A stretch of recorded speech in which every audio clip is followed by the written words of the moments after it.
Hello everyone, it's Tarsher. So, magluto taron og pagkaon ako, gulay. Ako alang ning pagkaon kay dili man sila mukaon. So, magluto tag tinunuan na kalabasa, sayote, og gabi, onya, talong. And it's my version, okay? So, iuna na ko ang sibuyas. Kamay na sibuyas. Onya, butangan akong tanglad. Kamay na tanglad. Onya, ako nang ibutang ang gabi. Kung hindi nyo alam yung gabi ay taro ata to. Taro. Pero, gabi to sa Bisaya. Tapos, human, butangan ako og paminta. Mas ganahan ko og daghang paminta.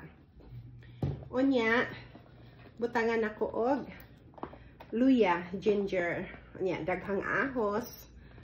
Tapos yung chicken boilon. Yan. Mga dalawa. Onya, ako nang ibutang ang kalabasa. Ibutang na ako tanan sila. Onya, sayote.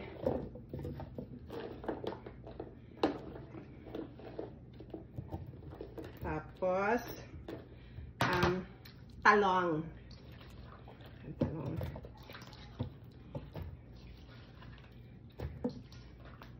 As I said, it's my version.